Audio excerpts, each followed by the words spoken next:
सरकारें बदले लेकिन नीति नहीं, नेता बदले लेकिन प्रीति नहीं। मुसीबत में हम आज भी हैं मददगार,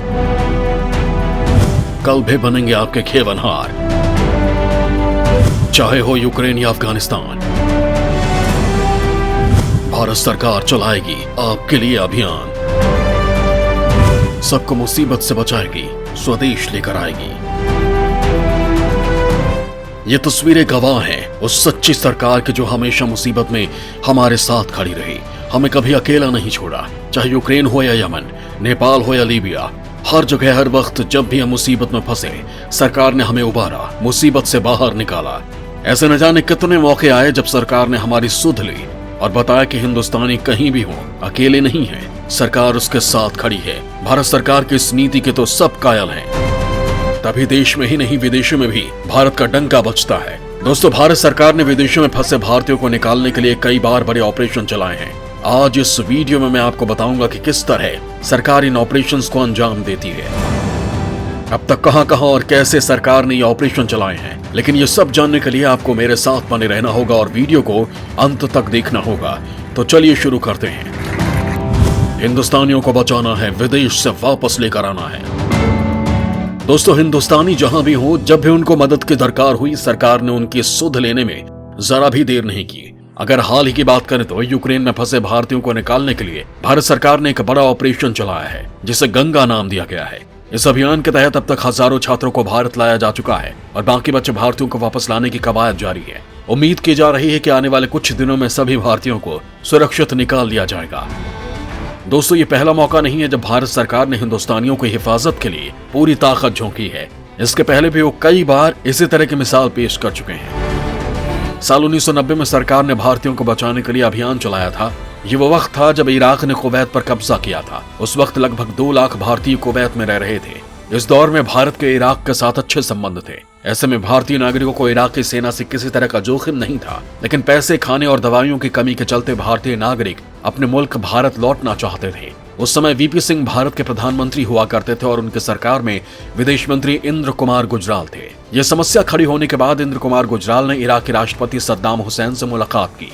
इस बैठक में सद्दाम हुसैन ने भारतीय नागरिकों को कुवैत से निकालने की इजाजत दे दी, लेकिन अमेरिका ने कुवैत के आसपास वाले जंग क्षेत्र में किसी भी तरह की गतिविधि पर प्रतिबंध लगाया हुआ था।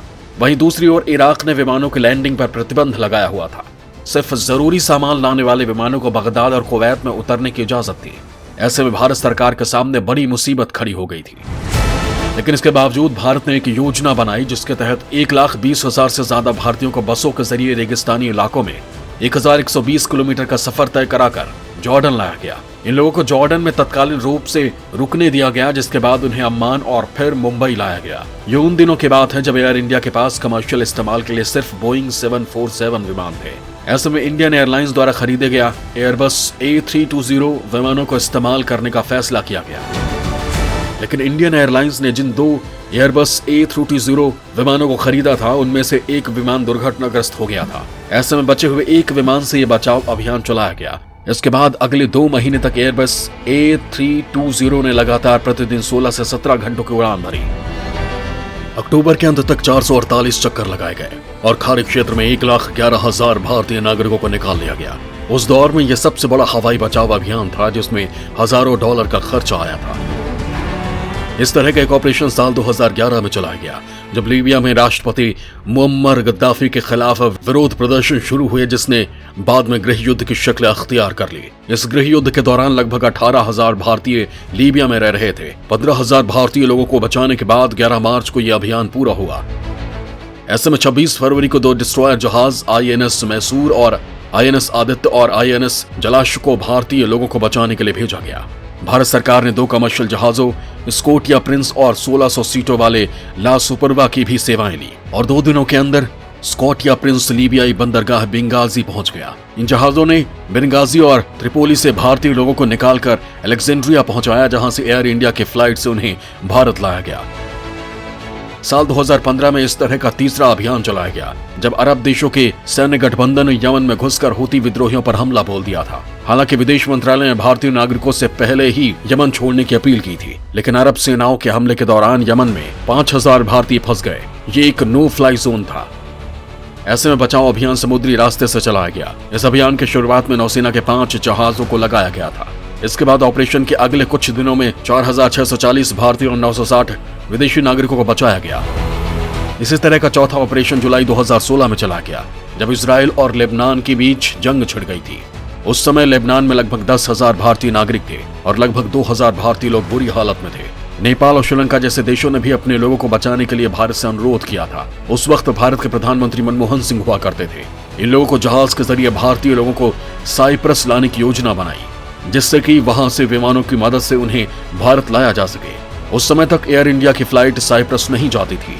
ऐसे में साइप्रस एयरपोर्ट पर एयर इंडिया के विमान को उतरने की इजाजत नहीं मिली। साइप्रस के साथ बातचीत शुरू की गई, जिसके बाद भारतीय विमानों के लिए एक विशेष एयर स्ट्रिप दी गई। INS मुंबई ने 20, 23 और 26 जुलाई को 3 चक्रों में 1495 लोगों को बचाया और 23 जुलाई को INS ब्रह्मपुत्र ने 188 लोगों और INS बेतवा ने 254 लोगों को बचाया। कुल मिलाकर 2280 लोगों को बचाया गया, जिनमें 1794 भारतीय, 112 श्रीलंकाई और 64 नेपाली नागरिक थे। दोस्तों, इस तरह के मिशन को अंजाम देना आसान नहीं होता है। इसके लिए बड़े पैमाने पर तैयारी की जाती है। कूटनीति से लेकर राजनीतिक हर चीज अहम होती है। भारत सरकार का ये कदम दिखाता है कि उसे अपने देशवासियों की कितनी फिक्र है। युद्ध के समय ही नहीं, मुसीबत की हर घड़ी में भारत सरकार ने हिंदुस्तानियों को महफूज किया। अगर बात कोरोना काल की करें तो कोरोना महामारी के अचानक दस्तक देते ही लोगों की आवाजाही रुक गई थी। जो जहां था वहीं फंस गया था। ऐसे में भारत सरकार ने लोगों की परेशानी समझी और उन्हें रेस्क्यू करने का बीड़ा उठाया। लिहाजा जो भी भारतीय विदेशों में फंस गए थे, उन्हें स्वदेश लाने की कवायद शुरू की गई। 7 मई 2020 को एयर इंडिया की पहली 2 फ्लाइटें संयुक्त अरब अमीरात से 363 भारतीय नागरिकों को लेकर आई। इसके बाद मिशन वंदे भारत के तहत 2 अगस्त 2021 तक करीब 30,000 फ्लाइटों का संचालन किया गया। इसके तहत विदेश में फंसे हजारों भारतीयों को वतन लाया गया। देश के अंदर भी लोगों को एक से दूसरी जगह पहुंचाया गया। सिर्फ फ्लाइट से ही नहीं, नौसेना के जहाजों से भी नागरिकों को देश वापस लाया गया। दोस्तों, ऐसा एक वाकया साल 2015 में हुआ था, जब नेपाल में बड़े पैमाने पर भूकंप आया। इस भूकंप में भयानक तबाही हुई थी। 9,000 से ज्यादा लोगों की मौत हो गई थी। 21,000 से ज्यादा लोग जख्मी हो गए थे। पड़ोसी देश की मदद के लिए तब भारत ने रेस्क्यू ऑपरेशन चलाया। इस ऑपरेशन का नाम मैत्री था। इस ऑपरेशन के तहत भारतीय वायुसेना के साथ नागरिक विमानों ने भूकंप प्रभावित देश से 5,000 भारतीयों को बचाकर निकाला था। भारत ने केवल हिंदुस्तानियों को ही नहीं, अमेरिका, ब्रिटेन, रूस और जर्मनी के नागरिकों को भी मुसीबत के इस घड़ी से बाहर निकाला था।